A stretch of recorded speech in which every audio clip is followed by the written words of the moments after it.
¿Qué pasa? What's up? Antonio Serrano here, and today I have a magical tip just for you. In this case, we are going to be talking about one of the things that I love the most, and it is how to take simple and small tricks and make them play bigger. This is one of the things that I feel completely and absolutely mesmerized by people that can go on a stage. I don't know, people like Matt King, people like Paul Daniels, Bill Abbott, Jeff Hobson, outstanding genius that can go on stage with a very, very small case, and sometimes even with the things that they have on them, and mesmerize an entire audience. Okay, something very important to have in mind is that in order to feel an entire room, big theater, auditorium with just simple and small tricks, something that you must have is a very good and strong stage presence, character. You must be a charismatic person. You must be interesting to listen to. That's why a lot of the times we say you must be funny. You don't need to be funny. You don't need people to laugh at the things that you are saying, but you should be interesting to listen to. This is something that Dave Chappelle, the comedian, does brilliantly. He has a lot of videos on YouTube when he's not being funny, where he's just simply talking and giving his opinion about some hot topics, but he's incredibly interesting to listen to, even though he's not being funny. Okay, that's great. So that's very important to keep in mind. I'm going to give you some tips on how to take small tricks and make them play bigger. But if you don't have the stage persona, the stage presence, the ability to be interesting to listen to, it doesn't matter how big your tricks are, it doesn't matter how big you can play small tricks, you should have the stage persona and that charisma in you, okay? As simple as that. Once you have that work in, and let me give you a secret, the only way to work that in is performing. There is no other shortcut for it. Yes, you can read books, you can write, you can rehearse, but the only way to develop that is performing. Once you have all of that in place, I'm gonna give you some tips to take small tricks and make them play bigger. So let's get started. Woo! Okay, the very first tip is quite interesting, and it is basically handling. Okay, as simple as that, handling. If you use the same handling, if you handle the props the same way when you are performing close-up, that when you are performing on stage, you are not going to have the same visuals. People in the back are not going to see it properly. And I already mentioned that I almost never, hardly ever perform close-up magic, right? But when you learn reading books and stuff like that, they teach you the handling to perform close-up. And when you perform in a mirror, you do the handling close-up. And when you start doing not maybe gigs, but performing for friends in or the family members in a dinner, when you're having dinner, things like that, you are performing close-up magic. And when you go on stage, you start using the same handling. And that's a mistake, right? If you are using sponge balls, you shouldn't be like that. Okay, take this sponge ball, take like this. You should have the sponge balls up here. Okay, you take this sponge ball, okay, give me your hand, and you lift the hand of the spectator up, and you put the sponge ball like this, not like this. Okay, right here you cannot see it, but here you can see it plainly as daylight that the sponge ball is going there. The same thing with coins. You shouldn't take a coin down here and grab it with your hand like that. You should place your hands like that, and this is my hand, this is the coin, and the coin goes inside the hand. It's much more visual. If you have to show coins, you don't show the coins on the palm of your hand like that. You show the coin at your fingertips and you move them, you shake them so the light reflects on them. For example, a trick that I feel very embarrassed to talk about is the invisible deck. For many years I performed the invisible deck on stages for big audiences, not very big, but big audiences, in the close-up manner, like with the deck of cards like this, and going through, spreading the cards and finding the upside-down card. And I even stopped performing the trick because I didn't like doing the math in the middle of the trick. And then I realized that if you show the cards like this in front of your face, you have more room cover, more people can see the cards, and at the same time you don't have to do the math. So as simple as changing the handling, you take a small trick and it plays bigger, right? A lot of the times I even see people using very, very big jumbo cards in an invisible deck, for example, but they spread the cards like this, and it's like, oh my god, you have an invisible deck that is a jumbo deck, a jumbo invisible deck, but you are spreading the cards at your waist level. Put the cards here, right? It makes no sense. I think that if you perform the invisible deck like this, with a regular size poker deck, it is more visual and more people can see it than if you perform it with a jumbo deck or a semi-jumbo deck and you place the cards at waist level, right? Because yeah, when you show the card, a jumbo card, the 2 of hearts is going to be more visible than a 2 of hearts in the poker size. But I want people to really see that the only face down card is that one. If people cannot see that, only the first 2 rows, the effect is going to be much lower. It's not going to be that strong, okay?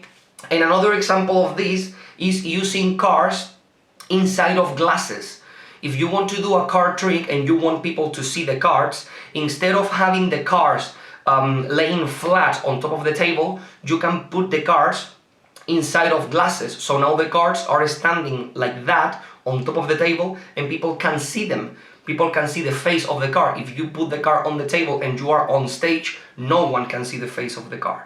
Okay, so those very little changes in handling can make the same trick, virtually the same trick that you are performing, much more visual. Okay, simple as that. Okay, I love this idea and it is great. A lot of the times when we think about how can we make this trick play bigger, we only think about things that we can see. Okay, we need this trick to be bigger, we need this trick to play bigger, so I need to make this prop appear, and I'm going to have this box that you can collapse, and now you open it up and it's quite big. And for the way I see it is that to make a trick play bigger, what you need is to make sure that the biggest amount of people in the room can sense the magical impact. For me, having a very big prop on stage that everyone goes like, oh my god, that's so big. Having a very big prop on stage that doesn't help to enhance the effect and that doesn't help for more people to realize what's happening, it makes no sense. Maybe it's a very big prop and people is mesmerized like, oh my god, what this production value. But for me, making a trick play big is using techniques and ideas and even props to make more people aware of the magical effect that is taking place, right? So a great idea to accomplish that is not looking only at the things that we can see, but also hearing, sound, right? If you start using sound, is great. Because if you need something visual for a very big theater to see, that's something that is going to take space, it's going to take, yeah, some room. But sound is invisible. Sound is not something that you have to pack inside of a case, right? Sound is all around us. If you put sound together with certain routines, certain tricks, it's great because it's going to play bigger. Examples of this which are great. I would say the miser's dream, right? When you start producing coins and you dump the coins inside of the bucket, if you are working in a very big room, most people in the back, maybe they are not going to be able to see the coins. But if you have a bucket that really makes a lot of noise, people are going to be listening to the coins. So they are going to see them. Maybe they are not really seeing the coins, but they are hearing them, so they know that the coins are there, right? And you are using sound to your advantage. This is something that Scott Alexander talks about in one of his Christmas spectacular penguin lectures. And he says that if you are doing the trick of in which hand is the coin in this hand or in this hand, instead of asking the spectator to show the coin, that most of the times they are going to be like that, and there is going to be the coin in the middle of the hand, and most people are not going to see that, you have a glass in your hand, and you say the coin is in here. If the coin is in here, drop it in the glass. And when the spectator drops the coin, everyone can see the coin shining, and the sound cling confirms that you are right.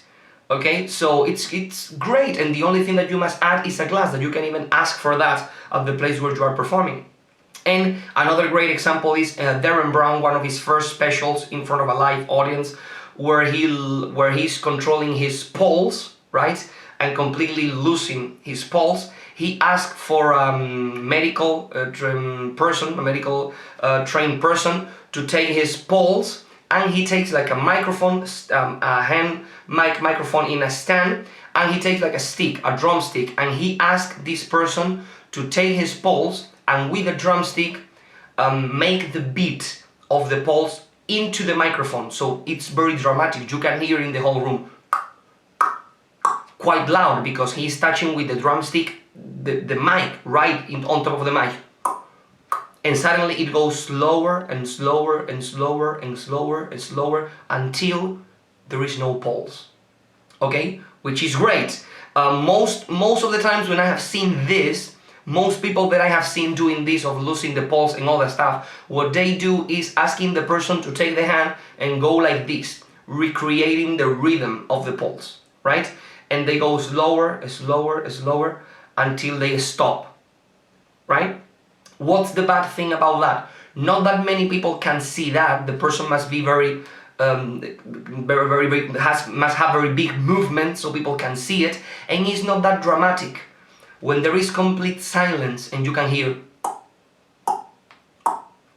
it's like people being there. It's like people hearing your heart, right? Because more or less that's what's happening. So when there is no sound, it's like there is no heart, right? When we see the hand, it's like, okay, the hand is a representation of the heart, but the sound is like that's the heart. It's like we are listening to the heart, right? And it feels a much bigger audience, right? If you are performing at a stadium, people very far away are not going to see the hand, but they are going to be listening the sound in the microphone, which is great. So yeah, every time that you can use sound in your show, in your tricks to enhance the effect, that's great. Okay, this next tip is something that I love, and it is basically use people. Simple as that. Use people. People from the audience, of course. If you have to bring your own people, that's going to take a lot of space, right? But people from the audience. Imagine how many tricks that you are performing and using currently. You can change them a little bit to use more helpers, or even tricks where maybe you are asking people to choose between silks or cars or sponge balls, and instead of choosing between those stuff, they can choose people. That's great. And Mark James talked about that in his Penguin lecture when he teaches talks about the patio force. You can ask people on stage and do like a patio force until there is only one of them on stage, and you have like a prediction written down of the person and stuff like that, or even the name of the person. That's great. And it's completely big. You can do exactly the same effect with marbles. You may have 8 marbles of different colors and do like a patio force. There is only 1 marble remaining, and you predicted that the marble will be the red marble. That's great. That's basically the same effect that asking 8 people on stage, writing down a prediction maybe, or if you have some kind of pre-show or things like that, you can have the prediction already written down and sealed and being hanging down from the ceiling. And now you start doing the patio force. The last person that remains is the person that is described in the envelope that is sealed. The effect is the same, the method is the same, but it plays much bigger when you are using people. It's as simple as that. A great example of this is Cody Fisher's killer prediction, when he's using the invisible deck, using the handling, and he has a very great technique, to have a spectator with him looking at the deck from the other side, and he doesn't see anything wrong, right? Everything he sees is perfectly fine. As you know, if you're performing invisible deck, what you are seeing on the other side of the deck is not that normal, but he has a great way to block that, which is masterful. So he has that spectator on stage to show the card, and then the 3 paper balls that he threw to the audience, those same 3 people come with you on stage. They open up their pieces of paper and they say 10 of hearts, which was the card that they chose, and that appeared face down in the middle of the deck. Those 3 people holding the pieces of paper is much bigger, and it fills an entire audience way more than simply having a piece of paper inside of an envelope that says 10 of hearts. and the effect is the same. The effect is that you predicted that, right? The effect is the same, but it fills the entire audience. And I love tricks like that. I use rock, paper, scissors in my show, which is basically like a rock, paper, scissors competition, and I bring on stage like 5 people. I love the cars across routine, I love the handcuff escape routine, and the whole routines. All of those routines have a lot of magical moments, but the key thing in those routines is basically the connection with the spectators. That's what makes those tricks big, that's what makes those tricks interesting. And in the words of a great master for me, the master of comedy magic, Mac Keen, you must find people on stage with you that are going to react the biggest to anything, to a joke, to a mysterious moment, to a magical effect, because if that person reacts very big, everyone is going to see their amazement, and everyone in the audience is going to react from that big reaction that this spectator had with you on stage. So that's great. Using people in your show is the best way to fill an entire audience, an entire theater, an entire stage with very little props, or even no props. You can take that from some comedians that ask people on stage to improvise, or even from hypnotists. Hypnotists use no props, just the audience, and they feel entire on stage. So yeah, we should learn something from them, yeah. Okay, and this is the last tip to make your tricks play bigger, and is my favorite without any kind of doubt, and I think that you are going to really enjoy this tip if you never heard anything like that.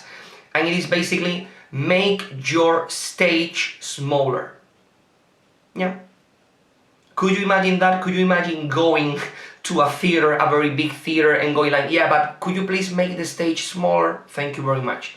No, you can do it in a very simple way. What I mean about making your stage smaller is making your performance place, your performance surface, your performance space smaller. And there are a lot of ways that you can make this.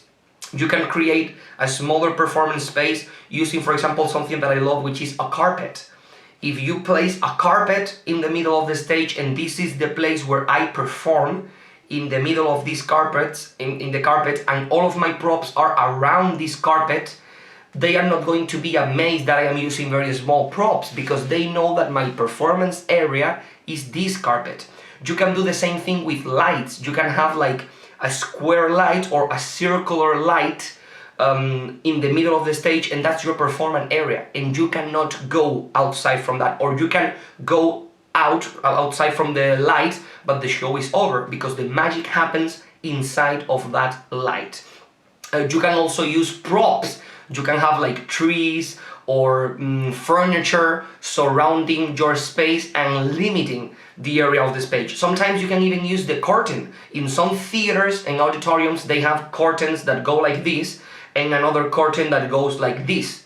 So if you make these curtains closer and this curtain lower, you have a smaller performance area, and now people know what they are going to be seeing for the whole show, which is great, right? This is very, very interesting. And this is a lesson that I learned watching a great movie, Hotel Budapest, from Wes Anderson.